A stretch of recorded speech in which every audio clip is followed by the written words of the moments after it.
Are you a podcaster? Maybe you've got that big idea and you're looking for a network to join. The multi-award-winning Ozcast Network can get your content to eyes and ears all over the world. Join now for the first month free, and you could be featuring this sound at the beginning of your podcast. Ozcast. Simply head to ozcastnetwork.com for details. Ozcast.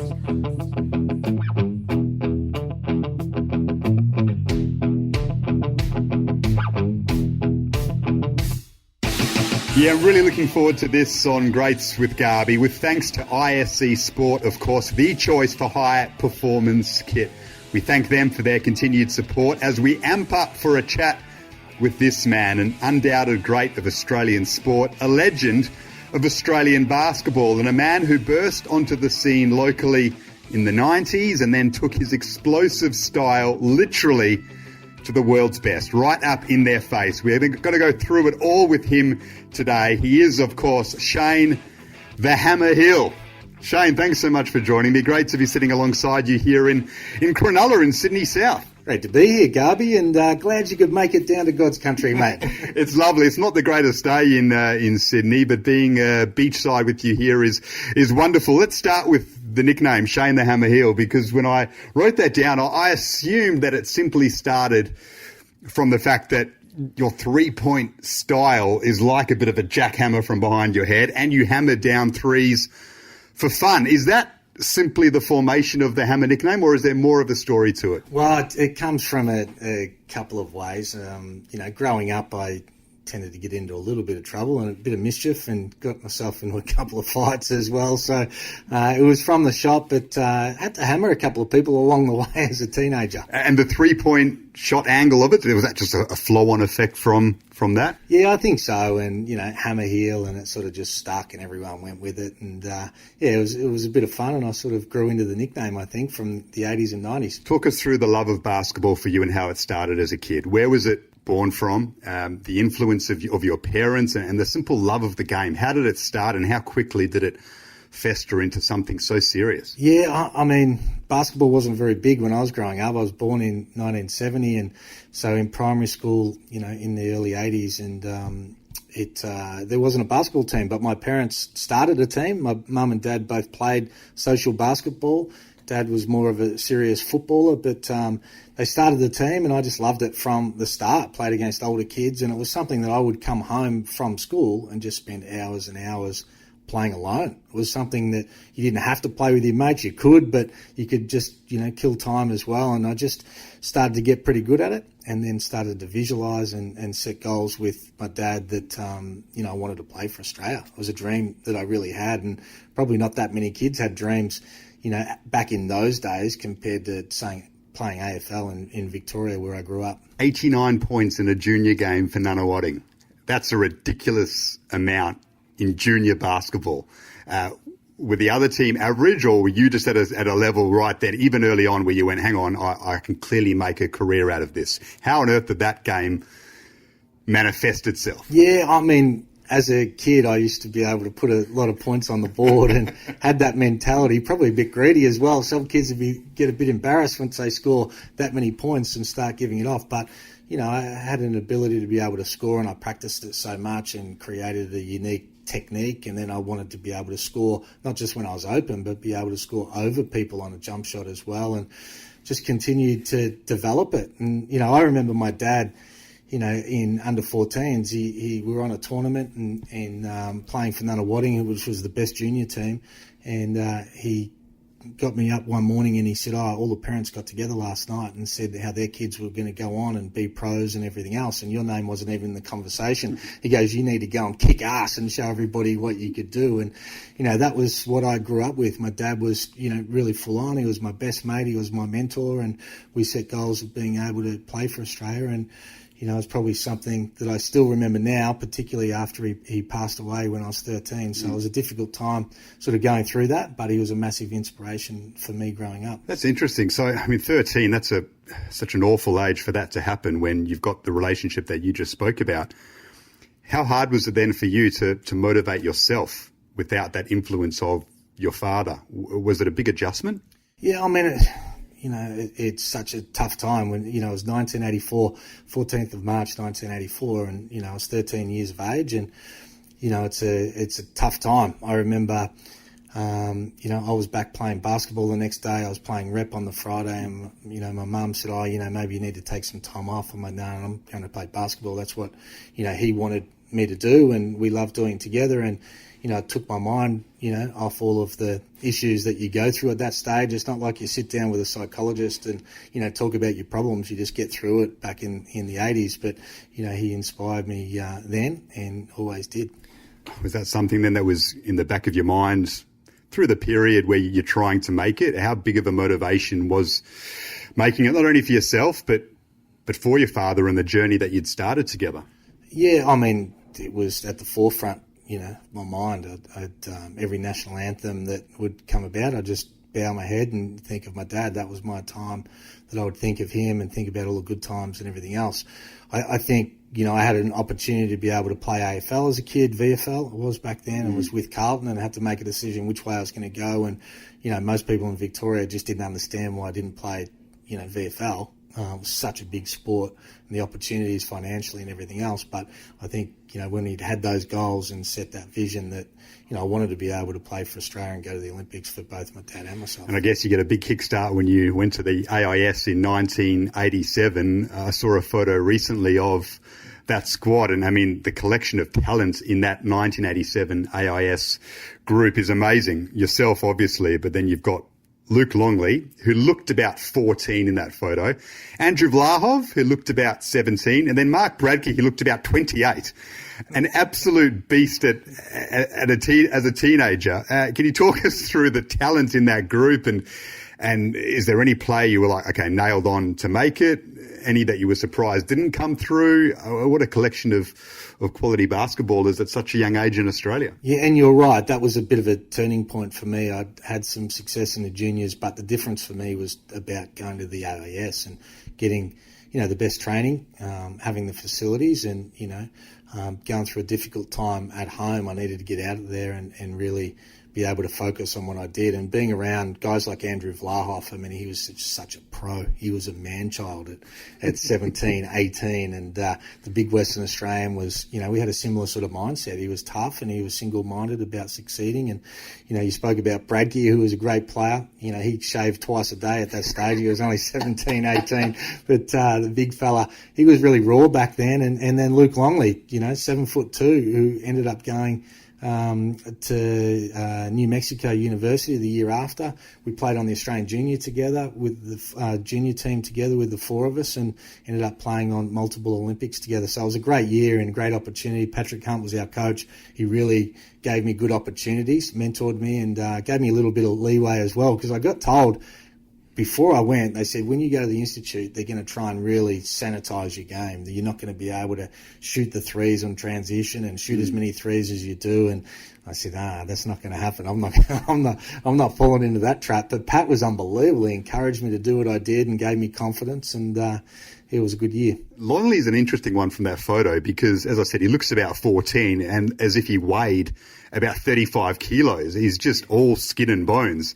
Were you surprised that he went on to be the player that he did based on that? How quickly did he accelerate? No, not surprised at all. He was a great talent for his size. You don't get many 7-footers, in general, but when you get somebody that has the sort of touch that he had, you could tell great things were going to happen. And, his opportunity to go to college in the States and then obviously get drafted and play on championships was well deserved, and probably set the tone back in those days for other big kids to be able to come through the same pathway and go to college like Andrew Bogut did. There was another kid in that group by the name of Grant Kruger who went on to have a long NBL career.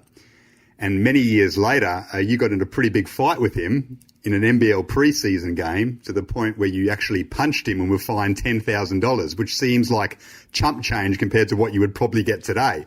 Did that feud with Kruger start at the AIS? Oh, there was a few little... Grant Kruger was a 6'8" skinhead guy that, wanted to be the tough man. And, there was a few little battles along the way. But in that particular game, playing for Sydney against Illawarra, he said a few things about my family that he shouldn't have said. And I said to him, mate, I swear to God, I am going to knock you out. And later in the game, I knocked him out. And we were pretty lucky because I got off on a technicality. Had I not been able to get that, I employed Colin Love, an NRL lawyer, and he found a little bit of a loophole for me to be able to get a reduced sentence. Otherwise, the NBL probably would have given me 20 weeks. Thankfully, that wasn't the case, but a wonderful story stemming from that AIS. You never went to college, though. Longley did, Vlahov did, and of course, Andrew Gaze had gone before. Were there college offers for you? Did you entertain that? Why didn't that happen? Yeah, it wasn't huge, the college scene, when I was growing up. Vlahov went to Stanford. He was unbelievably intelligent, wanted to go get his degree, opportunities for the NBA potentially. Luke was always going to go to college. But for me, I just wanted to play for Australia. Schooling wasn't what I wanted to be able to do. I felt like I had the chance to be able to play in the NBL and felt like I could compete in the NBL as a teenager. Pat Hunt said, no, don't leave at 17. We need you to stay. You need another year to develop. And I said, no, mate, I'm ready to go. I want to play in the NBL. And chose to play for the Brisbane Bullets instead of going to Arizona. And Arizona were the only college that came after me. And I got over 100 letters from Lute Olsen. Yeah. And it came about because he came out to help coach our Australian junior team with Pat Hunt before the 1987 World Cup. And he said, we're going to have this kid. And he told me about Steve Kerr. And he said, mate, you're going to spend 2 years behind Steve Kerr and then take over. We had another kid called Sean Elliott that we're going to get, who ended up becoming a great NBA player. And his wife even tried to recruit me as well, his late wife, Bobby.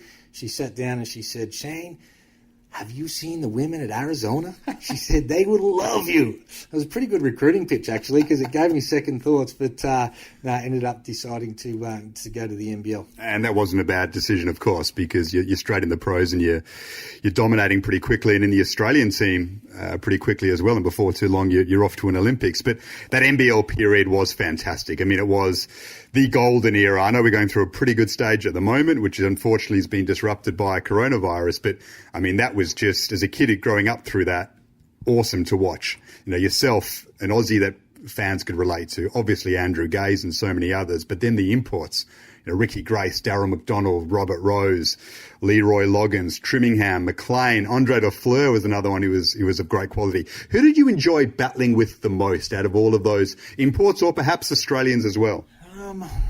Well, when I first came on into the scene, it was guys like Al Green, Cal Bruton. They were the superstar, point guards. And it was funny, I had run-ins with both those guys because here I was at 17, you're meant to come in, fill the role at the end of the bench, and I came in talking trash to those guys. I loved them, but I was like, hey, I'm coming here to be able to get a piece of you guys. And they didn't like it at the start either. So I had that many battles as a young guy with the Americans. And I look back now and I think, geez, what the hell was I thinking? That brash young guy, what they must have been thinking. I'm good friends with both Al and Cal, but geez, they must have been shaking their head. But I had the opportunity to play with Leroy Loggins. I went into an unbelievable team with Larry Senstock and Robert Sibley and John Dorge and these sort of guys. And, to see they were a winning team and get an understanding of what that sort of took to be able to do it as a pro. Andrew Gaze was obviously the best player in the league at that period. You weren't too far behind, along with several others. But I used to always sit there watching Andrew Gaze thinking, I don't understand why, even as a kid, why he hasn't gone to the NBA. Like we had guys like Grayson Copeland who had come straight out of that standard. Other guys were getting a chance, like yourself in the mid-90s later on, which we'll get to. And Gaze, it never seemed to happen for him, despite him playing college basketball.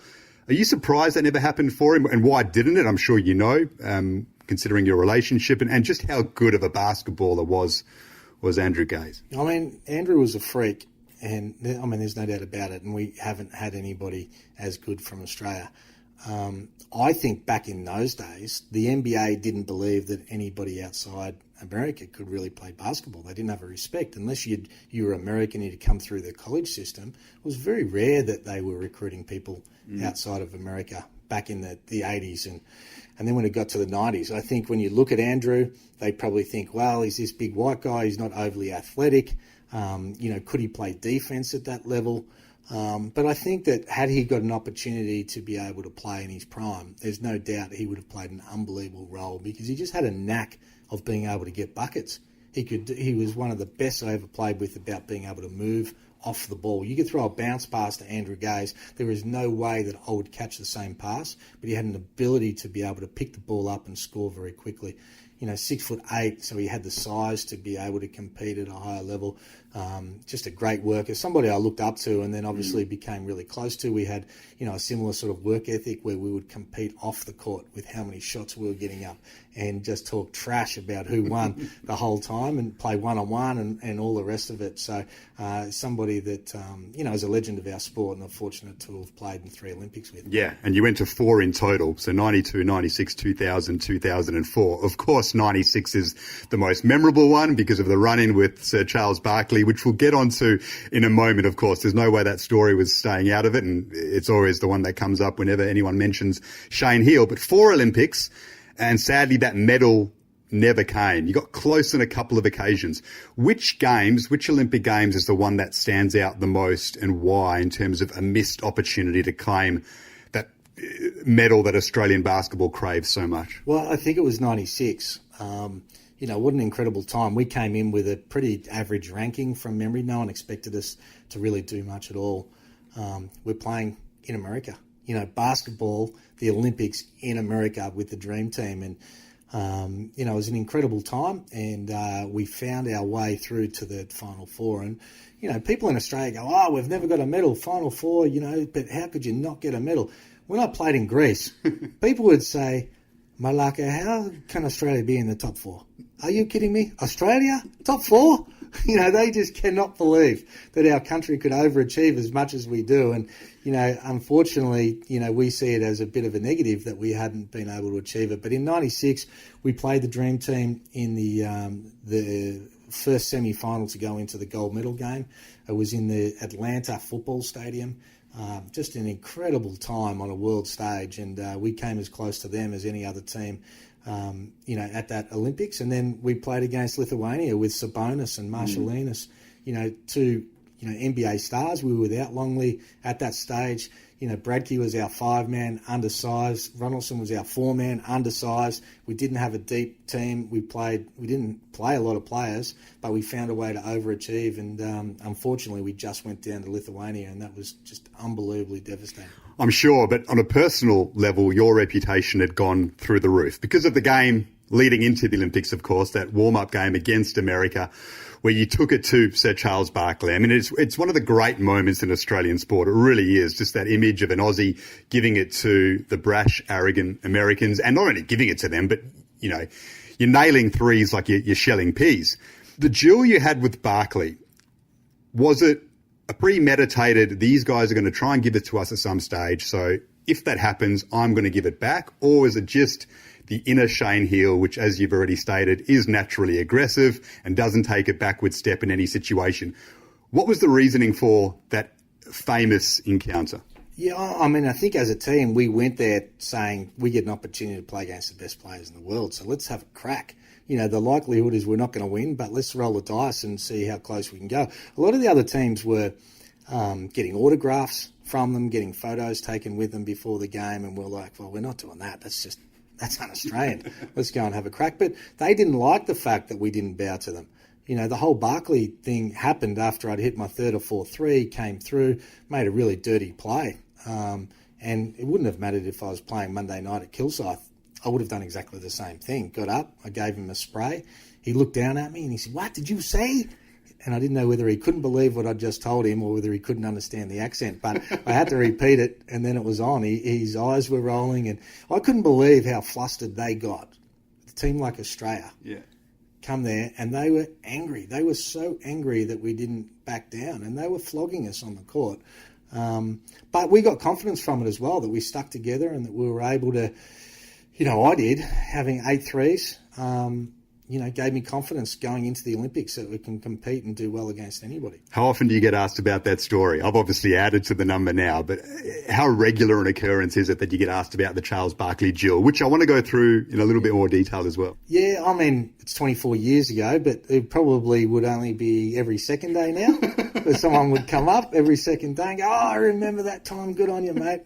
I love it. I actually like the fact that people can remember. No one remembers I had 8 threes. And it's just the fact, you're that bloke who stood up to that big, so many people say Shaquille O'Neal. You're the one who stood up to that big Shaq O'Neal guy, aren't you? It's like, yeah, good on you, mate. I appreciate it. Have you had much to do with Barkley since? Because it's an infamous moment for him as well. Yeah, I haven't lately, but when I went to the NBA, I remember we played against Houston in the playoffs. And I remember I was about to get into the lift and I hear, Shane! And I turn around and I'm like, oh, it's Charles Barkley. So I walk over and he gives me a big hug and we sit down and we had a coffee together and a chat and he was fantastic. And even after that game through the Olympics, you know, he became a little bit of a supporter and saying that I should be playing in the NBA and all the rest of it. So once sort of the siren went, everything was good.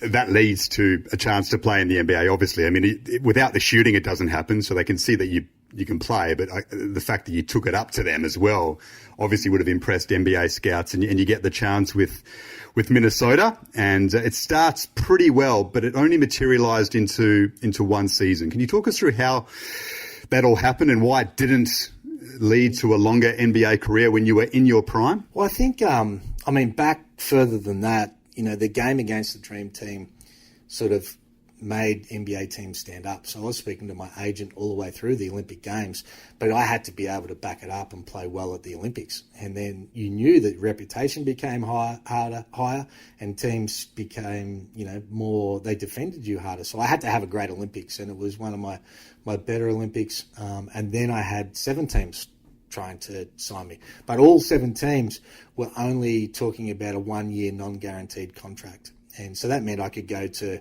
veterans camp, and if you didn't perform, then they cut you straight away.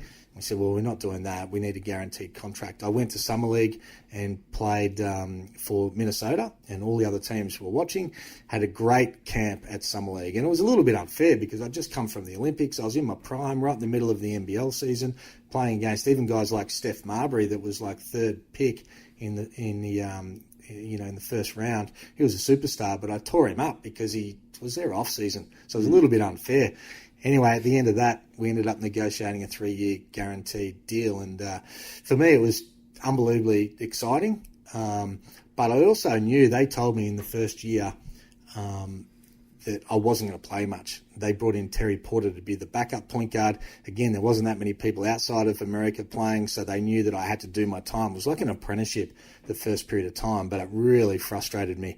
And, I had some games where against Washington, I remember I hadn't got on in the first 3 quarters, came on in the last quarter, had 11 points in the last quarter, and we made a run. And then the next game we played against Seattle, and I hadn't got on until 3-quarter time. I had 15 points in the last quarter. And I remember saying to my friends and family, I'm like, this is it. Now I'm going to get in the rotation. I'm ready to go. The next game I got 16 seconds, and I didn't get on for 5 straight games after that, DNPs.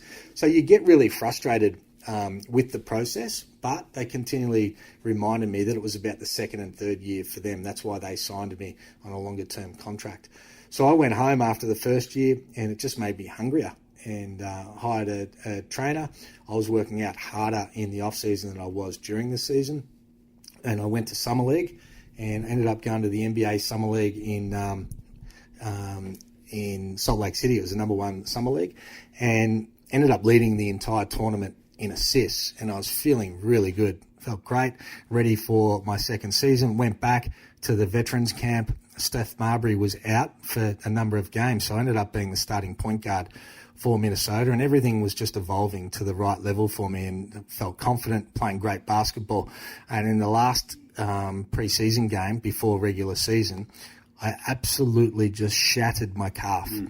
I'll never forget it. I thought that someone had kicked me, looked around, no one was there, went to the ground, tried to get up, tried to go again. From my knee to my toe was just black. Went to see a surgeon and everything else. Didn't have to have surgery or anything, but they said I was going to be out 16 weeks. And for me, it was amazing. I look back now and say, why did I handle it the way I did? But it absolutely just devastated me. And we were sitting, I had 2 kids under 2. It was minus 30 degrees in Minnesota.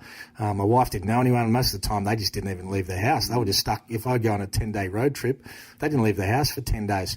And I got really down. I went to my manager and I said, no, I want to come home. He's like, mate, what are you talking about? You got a 3-year deal. Do your 16 weeks, rehab, come back, and you'll be good to go. I knew in my own heart that it would virtually be my second year done. 16 weeks on the sideline, you come back, last 2 months, you need a pre-season and be tough. Mentally, it challenged me, and I've never been through anything like that before from a basketball standpoint. And I went back and said, "No, mate, I want to go home." And he goes, "All right, well, I'll speak to the club." And they said, "No, we're not releasing him. He's got a 3-year contract. We need him for, the third year particularly." And I said, "No, mate, you got to go back. I'm not having it. I want to come home." And it was a mistake in hindsight. I should have just sat there and done my time. And I knew that I, probably could have been a 10-year pro in the NBA had I just stuck it out. Wow, an amazing story. I mean, yeah, you said there that it was a mistake. I mean, do you still regret it now? I know you're someone who probably wouldn't have too many regrets in their life with the way you go about things, but is that something you still lament and just look back and go, "Oh, why didn't I just have a bit more patience?" Yeah, and that's what it was. It was patience. And I think when you grow up, from the time I was 17, I played. I was in the starting 5 in the NBL when I was 17. So to do your time, and I felt like I was patient for that year, even though I felt like I'd earned court time, and then to know that I was going to miss my second year after the work that I'd done. But I didn't have enough patience, and I should have. And I look at guys like Paddy Mills. He hardly played for his first handful of years. He was waving a towel in Portland, and, but good on him. He stuck it out and stayed with it and persevered and ended up succeeding. And I have no doubt I could have done the same thing, but just went in a different direction after coming home. You've got another stint, though. We'll get onto that in a moment. But the Minnesota period is still an interesting one because you had a bit of a run-in with Terry Porter, who you mentioned before, who is a very well-known player in the NBA. He was the number 2 to Clyde Drexler at Portland, so he's got a big reputation. He comes to Minnesota to basically take your spot as Marbury's guide, if you like, through basketball, which you were originally signed to do and support him. And he tried to basically bully you. Can you talk us through the Terry Porter saga, what happened there and how you dealt with it? Well, I really like Terry. Terry's a good guy, but he's one of those old school guys that he wanted to give me the real rookie treatment. He wanted me to carry his bags everywhere. I'd be waiting to get taped and he'd walk up and he'd go, "Rookie, end of the line." He'd been waiting for half an hour and it didn't sit well with me. I remember one time on the bus in front of everyone, he said, "Rookie, my bag's going to be sitting out there. You need to carry it to my room." And I was like, "Hey, mate, go fuck yourself." And he goes, No, you need to carry my bag. And I said, "No, mate, I'm 26 years old, 27 years old. I've been playing the pros for 8 years, mate. I'm not a rookie. I'm not carrying your bag." And everyone's looking like, "Oh, no, that's Terry Porter. What are you talking about?" And I said, "I promise you, mate, where you drop that bag is where you'll find it." So we locked horns a few times, but he was really good. By the end of the year, I got along really well with him. He didn't really like the fact that I wouldn't play that role, but unbelievably experienced. Had a lot of respect for the way he went about it. And, that was his last year. They didn't sign him after that because that was my role.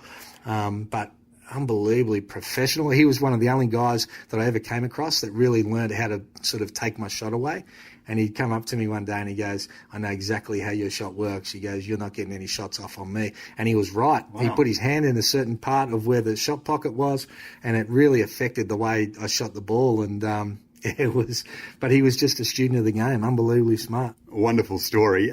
Kevin Garnett, on the other side of the equation, was a young player coming through who's gone on to become obviously a legend of world basketball. What was your relationship like with him early on as the young phenom that Minnesota had on their roster? Yeah, KG was good, but, they live a different life. I mean, him and Steph, they had a posse of 5, high school mates that came with them everywhere, and they just walked around with their gang.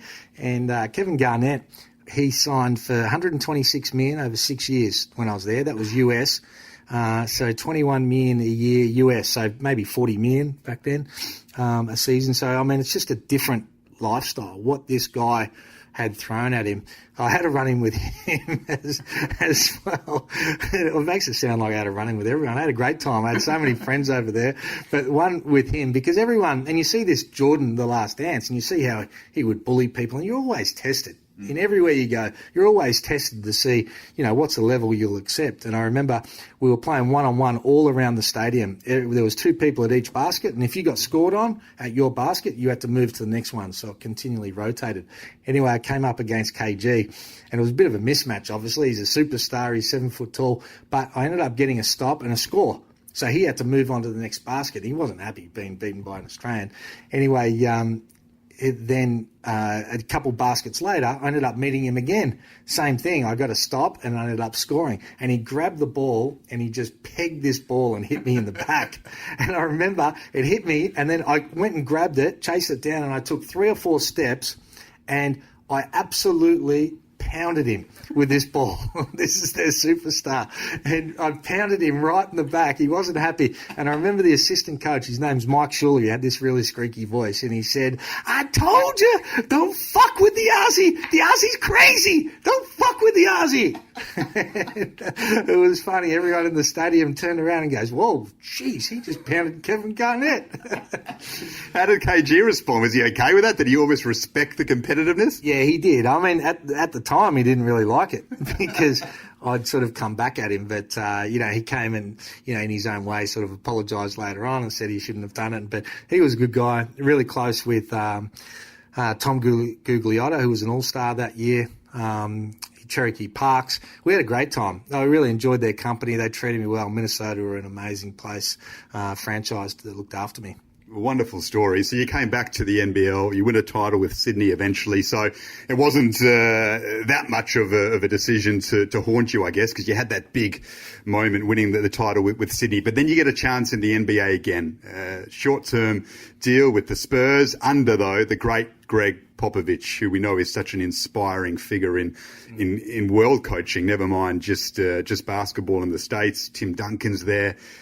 What is it about Greg Popovich that makes him such a brilliant coach and a brilliant manager? I think it's probably the overall structure of their franchise. I mean, Popovich couldn't do what he does for a bad franchise because players just renege and won't do it, and then they cause problems, and then it becomes a problem with the management, and players have the power to be able to get coaches fired. I think the fact that he had the respect from San Antonio. They drafted Tim Duncan, who was one of the greatest superstars that we'll have as far as his personality goes. So he allowed Pop to be able to coach him. Not many superstars want to be coached as hard as what Pop can coach somebody, and Tim led the way with that. I remember being in one of the first video sessions with San Antonio, and I was sitting right next to Tim Duncan. We just played our first practice game, and it was almost like Popovich does this to set a tone. And he stopped the tape, pointed at Tim Duncan, turned around, and he just gave him a big spray, and he said, "Are you kidding? That's what you're going to do? That's not the way we do things," and whatever. It was almost like he was grandstanding to send a message to everybody else. And Tim Duncan's, "Yeah, sorry, coach, I'll fix that." And as soon as he does that, it allows Popovich to coach everybody else. Yeah. And I think that that's the power of what Pop does, and his reputation to be able to do it, his honesty and his feedback, and the fact that not all coaches will go hard at their superstars. When I was first in Minnesota, the late Flip Saunders, he was a great coach, but he didn't go at their superstars. He went at the bench hard. And I think when, you're going at the big dogs, it allows, overall respect from everybody. So what was that second experience like? It was 7 years after your first stint in the NBA, not quite at your prime anymore, but still contributing. How different was it for you? I mean, it's funny. I've lived my life being hungry to be able to succeed, but at that stage, I wasn't hungry to play in the NBA. It wasn't something that I really wanted to do. The opportunity presented itself. They needed a point guard. I went and tried out, had a great preseason, had some big games, ended up making their squad. But it wasn't something I wanted to do was sit on the bench either, even in the NBA. I didn't get off on that sort of stuff. I got off on competing. And when I came back from the NBA the first time, it opened up opportunities to go to Europe. And I think Europe is where I played my best basketball. To play in Greece, for a couple of years, to play in Italy. Greece was the biggest league outside the NBA. And game in, game out, I had to perform at a high level against immense pressure for my team to be able to succeed. And I love that more than my seasons playing in the NBA, and the passion that the Greeks had and them cheering. And I only played for a small team that came up from First Division, and we were predicted to be the first team to go back down to Second Division. I wasn't playing with anyone else that had ever played First Division in the Greek League before, and we finished 6th out of 18 teams. We played Euro Cup the next year. Probably one of the biggest success stories of any season I ever played was how we overachieved and ultimately making the All-Star 5 in the powerful Greek League. Fantastic. Excess in the NBA. You did touch on it before when you mentioned Garnett and Marbury and their posses, but can you give us just a couple of insights or stories where you sat back and you went, even with your knowledge of what basketball's like and the ridiculous salaries, where you sat back and you went, I cannot believe this is actually happening, even though I know how much this guy earns? I think the whole plane thing was the first thing for me, is that, we're used to just going to the airport and getting on a plane with everybody else. But when you first step on the team's plane and, in Minnesota, you would drive up to the private airport and someone would be waiting there. They would take your car. You'd walk 20 metres onto the tarmac and you'd walk on the team's private plane, and you go up and it's like there's 20 first-class seats, and the coaches would sort of sit at the back and staff and everything else, and the meals and all the rest of it. It's like the next time I would see my bag after dropping it, after someone taking it out of my car, would be when somebody put it in my cupboard at the hotel at the other end. Right. And, the bus would be waiting on the tarmac at the other end, and, everything's just handed to you on a platter. Guys are spoiled. And then there's an expectation that that's just the way it is. And so I think that was probably the first thing. And then the second thing is, when you're playing at the Forum, was back then, and you see Jack Nicholson sitting courtside, and you're like, oh my goodness, the amount of times that I was sitting there on the bench, and I did a lot of time on the bench, and I just wish I have had one of my mates, sitting with me going, oh mate, check this out. And the first time we went to Chicago and hearing, Michael Jordan get introduced, the hairs on the back of your neck stand up. And by the time he was introduced, you couldn't actually hear his name introduced. Everyone was just screaming, and it was, like playing against rock stars. You play against Jordan. Obviously you've played against these guys at Olympic Games before and with the Dream Team. But, everyone's obviously just salivating over Jordan right now because of The Last Dance. But, Kobe Bryant as well, who was a megastar. Are there any memories from duels with those guys that stand out in moments perhaps where you might have got the better of them in a one-on-one situation? No, see, we didn't play against Jordan and Bird and Johnson at the 92 Olympics. We missed them. It wasn't until 94 at the World Cup. When we played against Chicago and I was with Minnesota, by the time I got on the court, Jordan was actually off the court. So he got the opportunity to be able to just sit back and watch the little Aussie with a little bowl, undercut, and a bit of peroxide, drop a couple of trifectas. I'm sure he appreciated it. I'm sure he remembers it. He didn't come up on The Last Dance. Why didn't they ask him about that memory? Well, they didn't even have Luke Longley on The Last Dance, so you can understand why that wasn't the case. But, you were a pioneer along with a few others in that era. And now, of course, there are so many Australians who are playing there, and they probably get a bit more time than you guys, unfortunately, were given at that stage. Do you at least take some comfort with the knowledge that you laid the groundwork for some other Australians like Paddy Mills and others to go there and be respected, that you almost set the path? Yeah, I think so. There's so many international players that were in a similar situation to me. The great Drazen Petrovic that... he hardly got on his first couple of years. He was a superstar, and, a couple of years in, ended up averaging 20 points a game before he was tragically killed. But yeah, I think so. It was just a different time. I was fortunate to get the opportunity. There's a lot of great players that didn't even get the opportunity, and in my mind, I felt like I was able to prove that I could play there, and could have played there for a long time. And I felt that playing in the NBA was actually easier than playing at the Olympic Games, because when you're playing for Australia and you're playing for medals, and the scouting report, they are all over you. They're doing everything to be able to stop you. It's intense. You're playing every second day. In the NBA, when you're playing 82 games a season, it doesn't have the same intensity in the regular season. And the shots that I got in the NBA were wide open. I never got those shots in the NBL or playing for Australia, because on the level of respect, I'm down the totem pole. When you're playing with Tim Duncan or Kevin Garnett, they're the people that they've got to have a scouting report about, and you can sneak in and get some open shots. So I felt like, I could have quite easily played that role for a long time. Your NBL career we should, touch on as well, because it's such a storied one. The Bullets and then the Geelong Supercats, where you burst onto the scene, and then a great period with Brisbane and then Sydney before you go to the NBA. What's the one period you look back on with the most fondness from your time in the NBL? I think there's probably two, going to the Geelong Supercats. So my first year was in Brisbane. The Geelong Supercats in my first year were the only team in the history of the NBL that have never, ever won a single game. They went 0-26 or something. I was playing for Brisbane. There was 13,000 people there, a storied club and all the rest of it. My second year, my mentor, Barry Barnes, took the job at the Geelong Supercats, and he recruited me from this high-profile position. I'd just won Rookie of the Year. I was starting for the Brisbane Bullies, still only 17, and he recruited me to Geelong. And I gave all that up to go there because of the respect I had for Barry, but also the change of position. I went to playing the point guard spot, and he threw me the keys to the team and said, we're going to build this team around you. It's not going to happen straight away, but over the next 3 years, we went from a team that didn't win a game to finish equal second on the ladder, and I think we won 17 or 18 games. So that period was unbelievable. And then obviously the period with the Sydney Kings. And, a lot of people don't want to play in Sydney because of the pressure that comes with it. And back in the 90s, they'd never won a championship before, and it was once described as the biggest underachieving sporting franchise in the history of Australian sport, the Sydney Kings. And, for us to take a team, that had just gone broke, rebuild that team, sign Brian Gorgian, and in one season win a championship was something that I'll never forget. I'd put my own money in. I was a part owner of the club.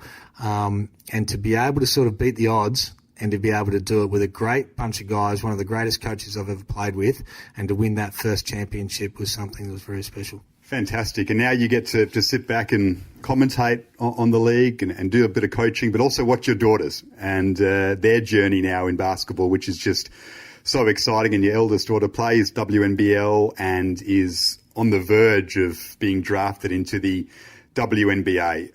That must just be something that fills you with an immense amount of pride. Yeah, it is. I mean, I've always been close to, all my kids, love them, and no matter what they do. So they're not all going to play professional basketball. It's actually my youngest one that's the gun. So she's 18. She's just finished her third year playing in the WNBL, and it's her draft year next year, but she's played for the Australian junior teams and so on. So she's got a great opportunity to be successful. She's unbelievably passionate, got a work ethic like, I haven't seen in a long time. She just loves the game. So, good things will happen for her, but all the kids, when you're a dad, you just want to see your kids happy and follow their pathway of what they're passionate about. And all three are so different about where their passions are, and I sort of buy into each one of those just as much. Have your daughters got a bit of Shane Heal's game in them? And do they have that Shane Heal intangible, which was so critical for you, which is a bit of aggression, but healthy aggression? Yeah, it's funny. I mean, the little one, Shyla, who's the pro, she's got unbelievable skill, but she's not the same as me. She's got a different mindset and different sort of way that she goes about it. And that's what I encourage them to do. She hasn't seen me play a full game of basketball ever. So it's, she's seen highlights and, whatever, but, she's developed her own way, and obviously we've helped develop her skills.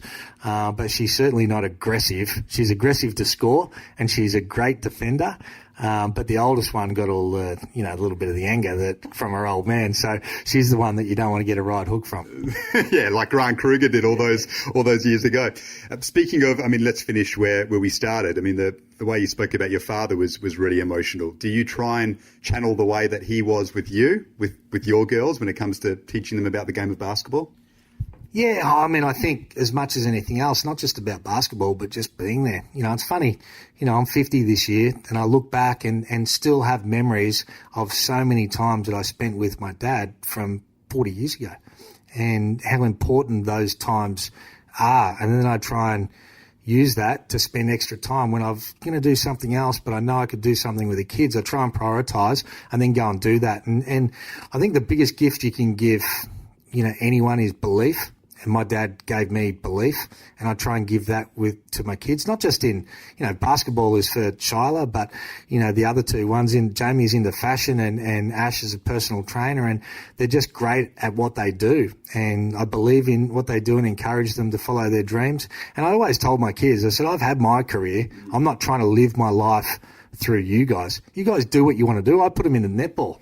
They eventually said, Dad, I don't want to play this netball. We want to do what you did. But I said, I'm not trying to, don't feel the pressure. Be you. You don't have to do what I did. Be different. Be you. And I've encouraged that and they've been able to embrace that. And they understand too, there's a lot of expectations from other people that people will put you down because you're not, like your dad or something else. And they're comfortable enough in their own skin now to understand it's, they have to make themselves happy, not try and please other people.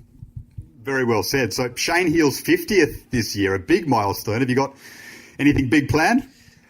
Well, we were actually going to the islands in Thailand, but obviously this period put an end to that, so that won't be happening. So it will be somewhere in Cronulla, and got a couple of close mates that have already booked their flights, and it won't be anything too outrageous, but close friends now is what it's about, and family, and certainly be doing that together. Grant Kruger might not be there. Charles Barkley hopefully will send a message somewhere along the line. I've got a feeling someone will let Charles Barkley know that it's Shane Heal's 50th coming up, and we can relive that moment again because people just love going over it and over your entire career, Shane. It's been wonderful to sit here and go through the amazing steps that you've taken to be a great of Australian basketball. Thank you so much for telling it in such wonderful detail and with so much candour as well. I've really enjoyed it, and I'm sure everyone listening has.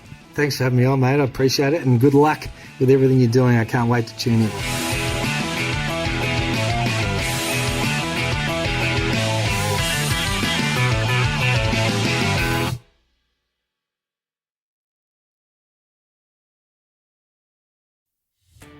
Are you a podcaster? Maybe you've got that big idea and you're looking for a network to join. The multi-award-winning Ozcast network can get your content to eyes and ears all over the world. Join now for the first month free, and you could be featuring this sound at the beginning of your podcast. Ozcast. Simply head to ozcastnetwork.com for details.